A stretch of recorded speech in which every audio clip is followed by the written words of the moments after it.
નમસ્કાર મિત્રો। જીત માટે કરેલા ખોટા કામ કોઈ દિવસ કોઈના ફળ્યા નથી અને ના ફળવાના પણ છે। મારે એટલે કહેવું પડી રહ્યું છે કારણ કે તમને બધાને એ ઘટના યાદ હશે। ચૂંટણીના મતદાનના દિવસ પહેલાં મહેસાણામાં એક મર્ડર થઈ ગયું અને એ મર્ડર ભારતીય જનતા પાર્ટી છે એના ઉમેદવારના ભાણાનું મર્ડર થયું।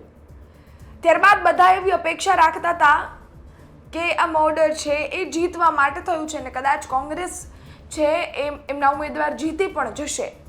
બંનેના સમર્થકો વચ્ચે બબાલ થઈ વાત મારામારી સુધી પણ પહોંચી, પરંતુ એ જ મારામારી ક્યારે લોહિયાળ જંગમાં બદલી ગઈ એ ખબર જ ના પડી અને ચાર રસ્તા પર એ યુવક છે એ ઊભો તો ત્યાં અચાનક લોકો આવે છે, એની ઉપર હુમલો કરે છે અને એવી ઘાતક વસ્તુઓથી હુમલો કરે છે જેનાથી એનો જીવ જતો રહે છે।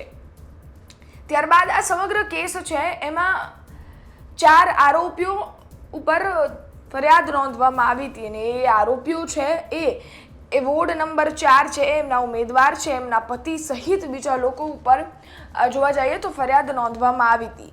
આ વસ્તુ ઉપર કાર્યવાહી પણ થઈ છે, પોલીસે કાર્યવાહી કરી છે અને તેમજ એ કોંગ્રેસના ઉમેદવારના પતિ અને તેમજ એ બધા જ એમના સાથીદારો છે એમની ધરપકડ થઈ ગઈ છે।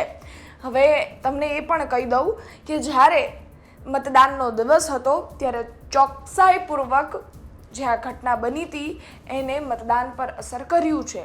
એ વિસ્તારમાં એ વોર્ડમાં સૌથી ઓછું મતદાન થયું છે અને મતદાન પણ ક્યાંક ભારતીય જનતા પાર્ટી છે એના ફેવરમાં થયું છે અને ભારતીય જનતા પાર્ટી છે એ ત્યાં જીતી છે। બીજી બાજુ કોંગ્રેસ હારી ગઈ છે, એટલે જ મેં કીધું કે જીત્યા માટે મર્ડર કર્યું પરંતુ હાર મળી છે અને સાથે જ જેલ ભેગું પણ થવું પડ્યું છે।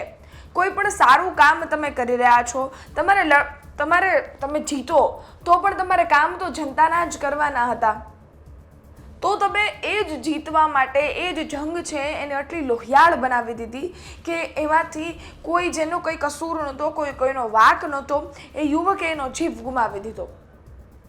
આ સમગ્ર બાબતે જેટલા પણ આરોપીઓ છે એની ધરપકડ સાથે જ પોલીસ છે એની કામગીરી છે એને લઈ અને પોલીસનું નિવેદન પણ સામે આવ્યું છે। શું કહી રહ્યા છે હિમાંશુ સોલંકી તે સાંભળીએ। જેમ આપ સૌ જાણો છો કે તારીખ 25/4/26ના રોજ રાતના લગભગ 00:40 વાગ્યાની આજુબાજુ તાવડિયા રોડ મહેસાણા ખાતે ફરિયાદી ધીમંત રણજીતભાઈ ચૌધરી તથા તેમના સાથે ચૌધરી મિતેન રમેશભાઈ અને ઉપરાંત એક શાહિદ હર્ષ રામજીભાઈ ચૌધરી આ લોકો ઊભા હતા। આ દરમિયાન આરોપીઓ ભરતભાઈ મધુભાઈ ચૌધરી, ધ્રુવ ઉર્ફે ધવલ ભરતભાઈ ચૌધરી, મયુર જયંતિભાઈ ઉર્ફે ડાયાભાઈ ચૌધરી, યશ રમેશભાઈ ચૌધરી આ લોકો ત્યાંથી નીકળેલા અને અહીંયા કેમ ઊભા છો તેમ કહી બોલાચાલી ગાળાગાળી કરેલી અને ત્યારબાદ આ લોકો ઉશ્કેરાઈ જઈ ચૌધરી મિતેન રમેશભાઈ રહે તાવડિયા તાલુકો જિલ્લો મહેસાણાને આરોપીઓ ધવલ ભરતભાઈએ તેના હાથમાંનો ધોકો માથાના ભાગે મારેલ અને ચૌધરી યશ ડાયાભાઈએ પોતાના હાથમાંનો છરો છે એ બરડાના ભાગે મારેલો હતો। કમનસીબે મિતેનનું ત્યાં જગ્યા ઉપર ત્યાંથી હોસ્પિટલ લઈ ગયેલા અને હોસ્પિટલમાં મૃત્યુ થયેલું હતું। આ બાબતે 302 મુજબ ફરિયાદ પણ જે તે વખતે દાખલ કરવામાં આવેલી હતી। આ જે આખો બનાવ બનેલો હતો તે ઉકેલવા માટે મહેસાણા પોલીસે અલગ અલગ ટીમો લોકલ પોલીસ સ્ટેશન તથા LCB SOG દ્વારા અલગ અલગ ટીમો બનાવવામાં આવેલી હતી। આ ગુનો ઉકેલવા માટે ટેકનિકલ સર્વેલન્સ પણ કરવામાં આવેલું। કમાન્ડ એન્ડ કંટ્રોલના કેમેરાઝ અલગ અલગ ચેક કરવામાં આવેલા। આરોપીઓ નાસી ગયેલા હોય અલગ અલગ વિસ્તારના કેમેરા પણ ચેક કરવા માટે અલગ અલગ ટીમો બનાવવામાં આવેલી હતી। હ્યુમન ઇન્ટેલિજન્સનો પણ આમાં ઘણો મોટો આ ગુનો ઉકેલવામાં બહુ મહત્વનો ફાળો છે।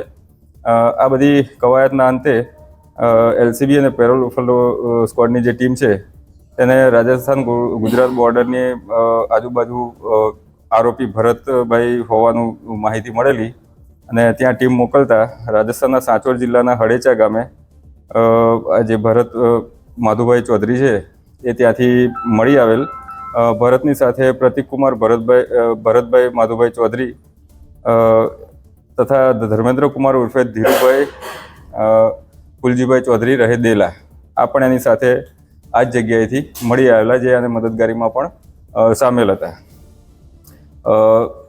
અન્ય આરોપીઓ છે એ અલગ ભાગી રહ્યા હતા, એમની પણ શોધખોળ ચાલુ હતી.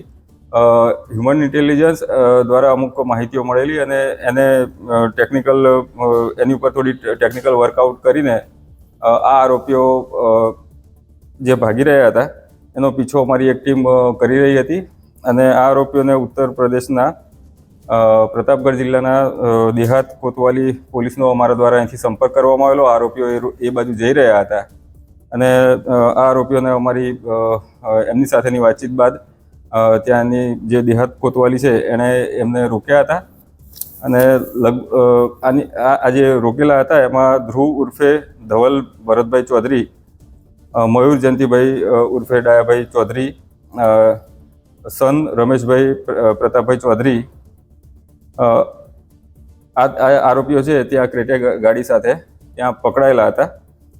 એમને પણ ટ્રાન્ઝિટ રિમાન્ડ મેળવી અમારી એલસીબીના પીએસઆઈ એનપી પરમાર અને એની ટીમે ટ્રાન્ઝિટ રિમાન્ડ મેળવી અત્રે મહેસાણા ખાતે લઈ આવેલ છે. આ ગુનામાં જે અત્યાર સુધી આરોપીઓ પકડવામાં આવે છે, ટોટલ 6 આરોપીઓ હાલ સુધીમાં પકડવામાં આવેલા છે.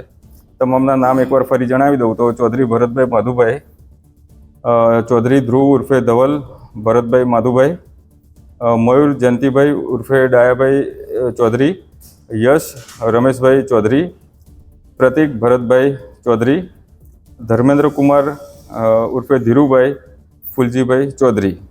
આટલા આરોપીઓની હાલ ધરપકડ કરવામાં આવેલી છે.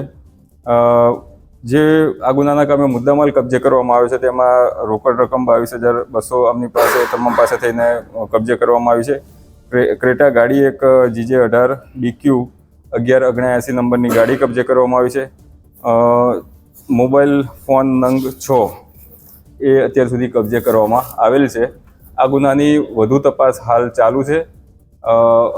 ગુનાના કામે વપરાયેલ હથિયાર તથા અન્ય આની અંદર કોઈ સામેલ હતા કે નહીં એ બાબતેની તપાસ પણ હાલ ચાલુમાં છે.